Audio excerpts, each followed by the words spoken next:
Hello and welcome to Smaulgld's Russian gold reserves update for the month of April 2018. Russian gold reserves top 1,900 tons. Russian central bank gold reserves rise to 1,909 tons in April, nearly 1,910 tons. Russian gold reserves are now the fifth largest in the world. Russia added 600,000 ounces of gold in April. For those of you keeping track in tons, that's 18.66 tons of gold. Russia added a record 224 tons of gold to reserves in 2017, and since June 2015, the Central Bank of Russia has added over 528 tons of gold to reserves. Overall Russian gold reserves rose from 457.9 billion in March to nearly 460 billion in April. Russian holdings of U.S. Treasuries were at 96.1 billion in March of 2018, the most recent month available, and their gold reserves were worth 81.146 billion, which constitute nearly 18% of overall Russian reserves. We're going to go through the Russian gold reserve position, the U.S. Treasury position, and overall reserves.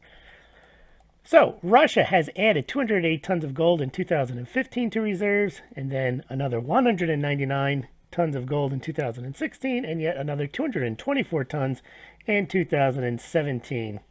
That is 6.7 million ounces in 2015, 6.4 million ounces in 2016, and 7.2 million ounces in 2017.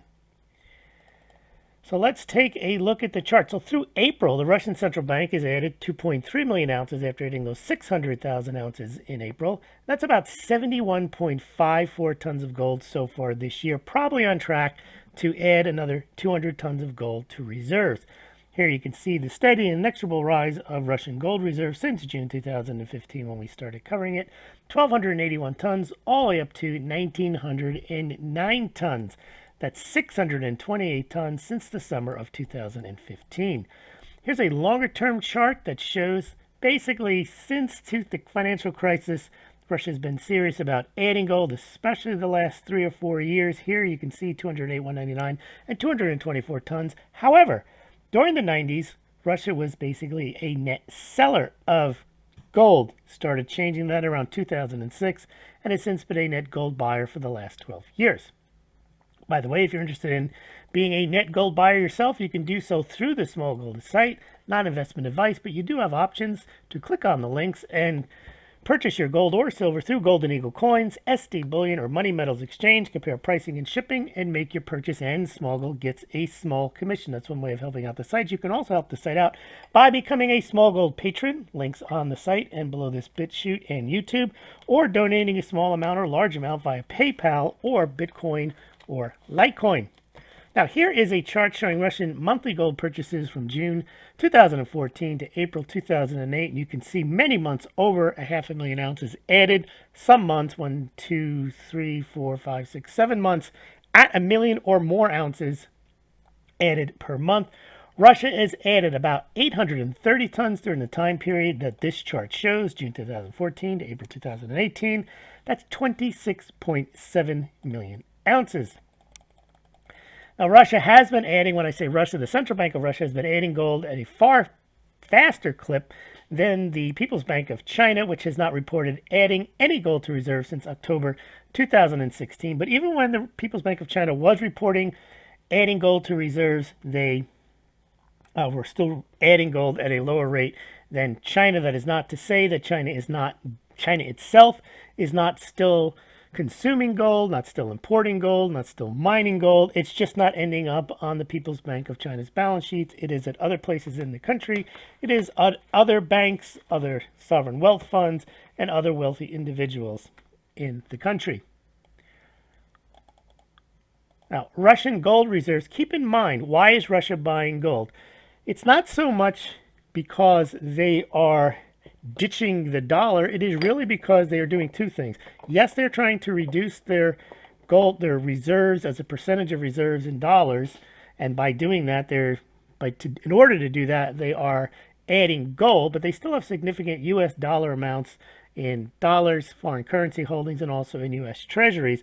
But the main advantage that Russia has is that they are the second or third largest gold producing nations, and the ruble is a weak currency, so it makes a lot of sense to convert the rubles into gold by purchasing from their domestic mining production. As you can see here, the red chart shows how much gold they add to reserves versus how much gold they have been producing. Now, the excess gold, there really wasn't much in 2017. They mined about 260 tons. They added 224 of those tons of gold to their own central bank reserves, but they have made deals recently in the last couple of years to sell additional amounts to China and also now, for the first time, I believe, to India. Both countries have voracious gold demand, and Russia is going to make a little cash to sell the additional amounts, but they're probably not going to have much to sell to China and India, but they are involved in a joint venture with China to provide financing to exploit some additional gold exploration and mines in the former Soviet Union in Russia. Now, here's where Russia stacks up in the gold reserves by country. They've easily passed China this year. They are in 5th place amongst nations behind U.S., Germany, Italy, France, and Russia. I get tired of hearing the United States doesn't have that gold. You can't trust the numbers. You can't trust any of the numbers. You don't know that the U.S. doesn't have the gold. You don't know that Russia has the gold. So these are the numbers that are reported. These are the numbers that are shown by the central banks. You can believe them, not believe them.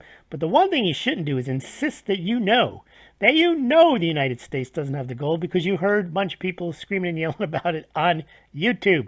So in any event, the United States, Germany, Italy, France, Switzerland, Japan, Netherlands have not added any significant gold over the last 10, 20, 15 years. The United States probably even longer. The significant point here is that Russia, China, and more recently Turkey have been adding gold. Now, Turkey, this is somewhat of a misleading number. The Central Bank of Turkey has about 200 and some odd tons.